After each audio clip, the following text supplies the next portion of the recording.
News Nirbhik এবং জাকির হোসেন শেখ অফিসিয়ালের পক্ষ থেকে সকলকে শ্রদ্ধা, শুভেচ্ছা, অভিনন্দন এবং ভালোবাসা জানিয়ে শুরু করছি আজকের আলোচনা, আজকের আলোচ্য বিষয়। আমার স্পষ্ট কথায় আজকের আলোচনা কিন্তু কিছু মানুষের কাছে অবশ্যই নেতিবাচক বলে মনে হতে পারে, কারণ 10-11 বছর ধরে নরেন্দ্র মোদী সরকার, নরেন্দ্র মোদীর শাসক দল, নরেন্দ্র মোদী সরকার এবং শাসক দলের পোষিত গদি মিডিয়া যেভাবে লাগাতার ধর্মীয় বিভাজনের লক্ষ্যে সাম্প্রদায়িক প্রচার চালিয়ে গিয়েছে, সেই ধারণা হওয়া স্বাভাবিক। আমার আলোচনা নেতিবাচক, কারণ আমি জাকির হোসেন শেখ নিউজ নির্ভীক চ্যানেলের একজন উপস্থাপক হিসেবে খোলামেলাভাবে প্রশ্ন ওঠাতে চাই যে কাশ্মীরের পহেলগামে পাকিস্তানি সন্ত্রাসীদের ভয়ঙ্কর হামলার দায় নিতে হবে নরেন্দ্র মোদী এবং অমিত শাহকেও। কেন বলছি সেটাই আজকে বিস্তারিতভাবে আলোচনা করব। গদি মিডিয়া এই প্রশ্ন তো তুলবে না যে প্রধানমন্ত্রী নরেন্দ্র মোদী এবং স্বরাষ্ট্রমন্ত্রী অমিত শাহ সহ বিজেপির ছোট বড় সমস্ত নেতা মন্ত্রীরা যে লাগাতার বলে আসতেন পুরোপুরি শান্ত, স্বাভাবিক এবং সন্ত্রাসমুক্ত, কোট আনকোট পুরোপুরি শান্ত, স্বাভাবিক এবং সন্ত্রাসমুক্ত এখন কাশ্মীর। তো কোট আনকোট পুরোপুরি শান্ত, স্বাভাবিক এবং সন্ত্রাসমুক্ত সেই কাশ্মীরে সশস্ত্র জঙ্গিরা এক লহমায় কি করে সরাসরি গুলি করে মেরে ফেলল 28 জন নিরপরাধ পর্যটককে? গদি মিডিয়া কিন্তু এই প্রশ্ন করবে না নরেন্দ্র মোদী এবং অমিত শাহকে, কিন্তু করা তো উচিত। গদি মিডিয়া কি নরেন্দ্র মোদী এবং অমিত শাহকে এই প্রশ্ন কখনো করবে যে ভূস্বর্গের পহেলগামের অদূরে বৈশরণ ভ্যালিতে প্রকৃতির অপার সৌন্দর্য প্রাণ ভরে আহরণের সময় কেন আচমকাই পাকিস্তানি সন্ত্রাসীদের গুলিতে ঝাঁঝরা হয়ে প্রাণ দিতে হবে নিরপরাধ পর্যটকদের? নরেন্দ্র মোদী আর অমিত শাহের বারবার ঘোষণা করা তথাকথিত নিরাপত্তার বজ্র আঁটুনিতে মুড়ে রাখা কাশ্মীরে এমন ভয়াবহ ভয়ঙ্কর ঘটনা ঘটে যাওয়া মানেই তো কোনো রকম ভয় ভীতি ছাড়া বহু গুরুতর প্রশ্ন এবং সন্দেহকে নতুন করে সামনে এনে দিয়েছে। কিন্তু গদি মিডিয়া মানে তো শুধু সাম্প্রদায়িক বিদ্বেষ ছড়ানোর কাজ করবে। সরকারের ভুলভ্রান্তি নিয়ে সরকারকে প্রশ্ন করা তো তাদের কাজ নয়। এই পরিস্থিতিতে আমাদের তো প্রশ্ন করতেই হবে। ম্যাগসাই পুরস্কার পাওয়া সাংবাদিক রফিস কুমারের পথ ধরে, প্রখ্যাত সাংবাদিক অজিত আঞ্জুমের পথ ধরে, প্রখ্যাত সাংবাদিক অভিষেক শর্মার পথ ধরে আমাদের কিন্তু বলতেই হবে যে কাশ্মীর নিয়ে নরেন্দ্র মোদী, অমিত শাহরা এতদিন ধরে খোদ সংসদের ভিতরে, সংসদের বাইরে, প্রকাশ্য অনুষ্ঠানে, প্রকাশ্য জনসভায় এবং দলীয় সভায় যেসব কথা বলেছেন, সেসব কথা কি তাহলে মন গড়া মিথ্যার বেসাতি ছিল? এই কথা কি আমাদের বলতে হবে না, যা গদি মিডিয়া বলবে না? কাশ্মীর সত্যিই যদি সন্ত্রাসবাদীদের কবল থেকে বেরিয়ে নরেন্দ্র মোদী, অমিত শাহের দৌলতে শান্ত এবং স্বাভাবিক হয়ে থাকে, তাহলে 22 এপ্রিল পহেলগামে এমন নজিরবিহীন বিভৎস ঘটনা ঘটল কি করে? তাহলে কি ধরে নিতে হবে যে নরেন্দ্র মোদী এবং অমিত শাহেরা এতদিন ধরে রাজনৈতিক স্বার্থে ডাহা মিথ্যা কথা বলে এসেছেন, অথবা নিরাপত্তার নামে এলাহি আয়োজন করে দুনিয়াকে তাক লাগিয়ে দেয়া হলেও, দুনিয়াকে দেখানো হলেও আসলে কার্যকরী নিরাপত্তা বলতে কাশ্মীরে কিন্তু কিছুই করা হয়নি? এই প্রশ্ন কি আমরা করব না? নেতা, মন্ত্রী, আমলাদের জন্য ভুরি ভুরি নিরাপত্তা বলয় থাকলেও সাধারণ মানুষের জীবন জীবিকা পুরোপুরি নিরাপত্তাহীন ছিল কাশ্মীরে। আর সেই জন্যই 28 জন নিরীহ পর্যটককে এইভাবে জীবন দিতে হলো। এর দায় তো নরেন্দ্র মোদী এবং অমিত শাহকে নিতেই হবে। নিহতদের পরিবার তো বটেই, নরেন্দ্র মোদী এবং অমিত শাহকে জবাবদিহি করতে হবে গোটা দেশের কাছে, গোটা দেশবাসীর কাছে। গদি মিডিয়া শাক দিয়ে মাছ ঢাকা দিতে পারে তাদের অশুভ স্বার্থ সিদ্ধির কারণে। দেশের স্বার্থে এবং আপামর দেশবাসীর স্বার্থে কিন্তু আমাদের রূঢ় এবং বাস্তব আলোচনা করতে হবে, বাস্তবতার মুখোমুখি হতেই হবে। বলতে দোষ কি যে কাশ্মীরে সন্ত্রাসবাদের ইতিহাস বহুদিনের? এই কথা বলতে আবার ভয়ের কি আছে? সন্ত্রাসবাদীদের প্রধান লক্ষ্য নিরাপত্তা বাহিনী, পুলিশ এবং সরকারি কর্তারা, আর জঙ্গি কার্যকলাপের বিরোধী হলে স্থানীয় মানুষও তাদের লক্ষ্য হয়ে যায়। সে আমরা দেখেছি, বহু ঘটনা এমন ঘটতে দেখেছি। কখনো বহিরাগত বলে পরিযায়ী শ্রমিকদের খুন করতে দেখা গিয়েছে কাশ্মীরে, কিন্তু পর্যটকদের ওপর হামলার ঘটনা কখনোই ছিল না বললেই চলে। মোদি জমানায় সেটাও ঘটে গেল বিশাল আকারে। জম্মু কাশ্মীরে প্রতিনিয়তই ছোট বড় মাঝারি জঙ্গি হামলা হয়ে থাকে, কিন্তু পহেলগামের মতো হামলা একেবারেই বিরল বলা যায়। এর আগে 2019 সালে লোকসভা ভোটের আগে পুলওয়ামায় সিআরপিএফ জওয়ানদের কনভয়ে আত্মঘাতী হামলা চালিয়ে 40 জন জওয়ানকে খুন করেছিল জঙ্গিরা। পুলওয়ামার ঘটনাকে কেন্দ্র করে চরম নিরাপত্তা বিপর্যয় এবং গোয়েন্দা ব্যর্থতার গুরুতর অভিযোগ উঠেছিল। অভিযোগ তুলেছিল সরকারের অনেক আধিকারিকও, এমনকি তৎকালীন ওই জম্মু কাশ্মীরের রাজ্যপালও মারাত্মক অভিযোগ তুলেছিল কেন্দ্রীয় সরকারের বিরুদ্ধে। অভিযোগ উঠেছিল যে হামলার আগাম খবর থাকলেও উপযুক্ত ব্যবস্থা নেওয়া হয়নি। আগাম হামলার আশঙ্কায় সেবার জওয়ানদের জম্মু থেকে বিমানে শ্রীনগরে পাঠানোর কথা হলেও মোদী সরকার সেসবের ব্যবস্থা না করে জওয়ানদের বিমানে না পাঠিয়ে জওয়ানদের সেবার পাঠানো হয়েছিল সড়ক পথে।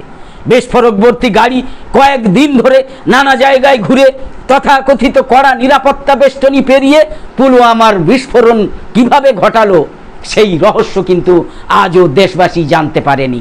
শুধু শুনে গিয়েছে নেতা মন্ত্রীদের গরম গরম ভাষণ আর বড় বড় হুঙ্কার, ভয়ঙ্কর হুঙ্কার। আরএসএস বিজেপি বরাবর বলে এসেছে কাশ্মীরে সন্ত্রাসবাদের মূলে ছিল সংবিধানের 370 ধারা। তো 2019 সালে দ্বিতীয়বারের জন্য প্রধানমন্ত্রী হয়েই তো নরেন্দ্র মোদী একতরফাভাবে সেই ধারা বাতিল করে দিয়েছেন। তারপর বলেছেন এরপর সন্ত্রাসবাদ শুকিয়ে মরে যাবে একেবারে কাশ্মীরে। পুলওয়ামার ঘটনার বদলায় পাকিস্তানের বালাকোটে বোমাবর্ষণ করে মোদিরা দম্ভ করে বলেছিলেন যে সন্ত্রাসবাদের মাজা একেবারে ভেঙে গুঁড়িয়ে দেওয়া হয়েছে, আর উঠে দাঁড়াতে পারবে না।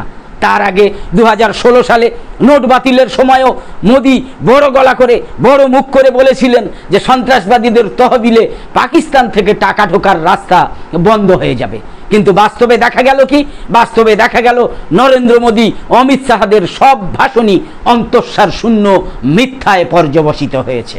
370 ধারা প্রত্যাহারের পর নতুন নতুন এলাকায়, বিশেষ করে জম্মু সেক্টরের বিভিন্ন জেলায় সন্ত্রাসবাদীদের দৌরাত্ম্য বেড়েছে, দৌরাত্ম্য ছড়িয়েছে।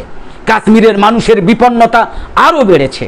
বস্তুত কাশ্মীরকে বলির পাঁঠা বানিয়ে হিন্দুত্ব সাম্প্রদায়িক রাজনীতির জমি শক্ত এবং প্রসারিত করা হয়েছে, ক্ষমতার রাজনীতিকে শক্তিশালী করা হয়েছে, কিন্তু সন্ত্রাসবাদের মূল সমস্যা সমাধানে কোনো ব্যবস্থা নেওয়া হয়নি বললেই চলে। অনেক বিশেষজ্ঞ বলছেন তাই যে অবশিষ্ট ভারতে সাম্প্রদায়িক হিন্দুত্ববাদের রাজনীতির পালে জোরালো হাওয়া লাগে তখনই যখন কিনা দেখা যায় কাশ্মীরে সন্ত্রাসবাদ জোরালো হয়ে ওঠে।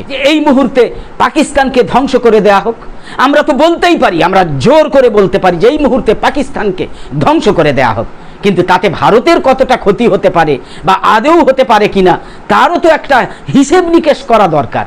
বিশেষজ্ঞরা বলছেন ভারত এবং পাকিস্তানের মধ্যে যুদ্ধ লাগলে ভবিষ্যৎ পরিস্থিতি অনেকগুলো দিক থেকে ভয়ঙ্কর এবং জটিল হয়ে উঠতে পারে। দুই দেশই পারমাণবিক শক্তিধর দেশ এবং দক্ষিণ এশিয়ার ভূরাজনৈতিক অবস্থানও অত্যন্ত স্পর্শকাতর, বিশেষ করে বর্তমান সময়ে। একটা ছোট্ট গুলি, একটা সীমান্ত পার হওয়া সেনা অথবা একটা বিস্ফোরণ, এই ছোট্ট ঘটনাই কিন্তু দক্ষিণ এশিয়ার দুটো পরমাণু শক্তিধর দেশকে ঠেলে দিতে পারে এক ভয়াবহ যুদ্ধের মুখোমুখি, এক ভয়াবহ যুদ্ধের দিকে, এক ভয়ঙ্কর পারমাণবিক যুদ্ধের দিকে পর্যন্ত। ভারত এবং পাকিস্তানের মধ্যে যুদ্ধ মানে কি শুধু মাত্র দুটো দেশের সংঘর্ষ? এর প্রভাব কি শুধু দুটো দেশের মধ্যেই সীমাবদ্ধ থাকবে, নাকি পুরো দক্ষিণ এশিয়া এমনকি বৈশ্বিক পর্যায়েও এর মারাত্মক পরিণতি হতে পারে? এই প্রশ্ন কিন্তু আমাদের রাখতেই হবে। এই দুই দেশের পারমাণবিক শক্তি থাকার কারণে যুদ্ধের ঝুঁকি কিন্তু আরো ভয়াবহ হয়ে দাঁড়ানোর সম্ভাবনা রয়েছে। আমরা যেন দেখতে পাচ্ছি গোলাগুলির আওয়াজ কাশ্মীর সীমান্তে আবার শুরু হয়েছে। আমরা যেন শুনতে পাচ্ছি আকাশে উড়ছে যুদ্ধ বিমান, মাটিতে কাঁপন ধরানো ট্যাঙ্কের আওয়াজ আমরা শুনতে পাচ্ছি। শত শত সৈনিক দুদেশের সীমান্তে মোতায়েন হচ্ছে। যুদ্ধ শুরু, এবার আর কথা নয়, এবার রক্ত। তার মানে এটা কি সিনেমা যে ঘরে বসে, ঘরের মধ্যে নিশ্চিন্তে বসে টিভির পর্দায় ইউক্রেন রাশিয়া বা ইসরায়েল গাজার যুদ্ধ দেখার মতো যুদ্ধ দেখব আর রুদ্ধশ্বাসে আনন্দ উপভোগ করব? এরকমটা তো হওয়ার কোনো চান্স নেই, এরকমটা তো হওয়ার কোনো সুযোগ নেই। এই যে নিজের দেশের যুদ্ধ, নিজেদের গায়েই সেই যুদ্ধের আঁচ এসে পড়বে। এই মুহূর্তে ভারত এবং পাকিস্তান উভয়ই পারমাণবিক শক্তিধর দেশ হওয়ায় পরিস্থিতি কিন্তু অত্যন্ত সংবেদনশীল। যে কোনো সামরিক উত্তেজনা দ্রুত নিয়ন্ত্রণের বাইরে চলে যেতে পারে। বিশেষজ্ঞরা সতর্ক করছেন এই বলে, রাষ্ট্রসংঘ পর্যন্ত সতর্ক করছেন এই বলে যে কূটনৈতিক এবং সামরিক প্রতিক্রিয়াগুলো যদি অব্যাহত থাকে তাহলে তো আরও বড় সংঘর্ষের দিকে নিয়ে যেতে পারে দুটো দেশকে। বুঝতে হবে, যুদ্ধ মানেই শুধু সৈনিকদের লড়াই নয়, ভেঙে পড়ে সাধারণ মানুষের জীবনও। বোমা পড়ে বাড়ির ওপর, হাসপাতাল ভেঙে পড়ে, খাদ্যের সংকট, জলের সংকট তৈরি হয়, শিশুরা কাঁদে, মায়েরা আশ্রয়ের জন্য ছুটে বেড়ায়। এটাই তো যুদ্ধের চিত্র আমরা অন্যান্য দেশে এবং বর্তমানে পশ্চিম এশিয়া সহ ইউক্রেন রাশিয়া যুদ্ধের যে চিত্র আমরা দেখতে পাচ্ছি সেটাই তো। ভয়াবহতা এখানেই শেষ নয়। যদি পরিস্থিতি নিয়ন্ত্রণের বাইরে চলে যায় তখন কি হবে? যদি কোনো কমান্ডার পারমাণবিক অস্ত্রের বোতামে হাত রাখে, 1 মিনিটেই তখন কোটি কোটি প্রাণ ঝরে যেতে পারে, ধ্বংস হয়ে যেতে পারে শহর, ধ্বংস হয়ে যেতে পারে গ্রাম, করে ফেলতে পারে পারমাণবিক ধুলো। বিশ্ব তখন তো চুপ করে থাকতে পারবে না। জাতিসংঘ, মার্কিন যুক্তরাষ্ট্র, চীন, রাশিয়া সবাই তখন ঝাঁপিয়ে পড়বে। শুরু হবে কূটনৈতিক চাপ, শুরু হবে নিষেধাজ্ঞা, শুরু হবে দোষারোপ, একে অপরের দোষারোপের পালা। মনে রাখতে হবে, যুদ্ধ শেষে কেউই কিন্তু জয়ী থাকে না, থাকে শুধু ধ্বংস, থাকে শুধু মৃত্যু আর অনুতাপ। কিন্তু ভারত এবং পাকিস্তানের পাল্টাপাল্টি অবস্থানে সময় যত গড়াচ্ছে ততই উত্তপ্ত হয়ে উঠছে আঞ্চলিক রাজনীতি। এতে দুই প্রতিবেশী দেশের মধ্যে নতুন নতুন সংঘাতের আশঙ্কা তৈরি হচ্ছে। ভারতেরই মধ্যে পাকিস্তানি নাগরিকদের ভিসা বাতিল, সিন্ধু জল চুক্তি স্থগিত, সীমান্ত বন্ধ সহ ইসলামাবাদের বিরুদ্ধে বড় বড় পদক্ষেপ নেওয়া শুরু করেছে। একই সঙ্গে পাঞ্জাবের অমৃতসর থেকে প্রায় 35 কিলোমিটার দূরে ওয়াঘা সীমান্তের প্রবেশদ্বারে পাহারাও বাড়িয়েছে। পরমাণু অস্ত্রধারী দুই দেশের লড়াইয়ে কে জয়ী হতে পারে তা নিয়েও সামাজিক যোগাযোগ মাধ্যমে চলছে চুলচেরা বিশ্লেষণ। ভারত এবং পাকিস্তানের সামরিক বাহিনীর আকার, সক্ষমতা নিয়েও আলোচনা শুরু হয়েছে। সোশ্যাল মিডিয়ায় এই প্রশ্ন ঘুরছে যে এখনই যুদ্ধ হলে জিতবে কে, ভারত নাকি পাকিস্তান? আমরা বলতে পারি আমরা জিতব। আমাদের সৈন্য, আমাদের দেশের আয়তন, আমাদের জনসংখ্যা, আমাদের সমরাস্ত্র সব দিক থেকে আমরা এগিয়ে আছি পাকিস্তানের থেকে বহুগুণে। গ্লোবাল ফায়ার পাওয়ার সূচকে বিশ্বের সবচেয়ে বেশি জনসংখ্যার দেশ আমাদের দেশ। ভারতের 0.1184। ভারতের মোট সক্রিয় সৈন্য সংখ্যা এখন 14,55,000। ভারতের মোট জনসংখ্যা 140 কোটিরও বেশি। তাই ভারতের রিজার্ভ সেনা সংখ্যার আকারও পাকিস্তানের থেকে অনেক বড়। অপরদিকে 24 কোটি জনসংখ্যার দেশ পাকিস্তানের সৈন্য সংখ্যা 9,35,800। এতে পাকিস্তানের রিজার্ভ সেনা মাত্র 2,82,000। গ্লোবাল ফায়ার পাওয়ারের রিপোর্ট অনুযায়ী ভারতের ট্যাঙ্ক রয়েছে 4,201টা, অন্যদিকে পাকিস্তানের রয়েছে 2,627টা। এছাড়া ভারতের মোট এয়ারক্রাফট রয়েছে 2,229টা, অপরদিকে পাকিস্তানের রয়েছে 1,399টা এয়ারক্রাফট।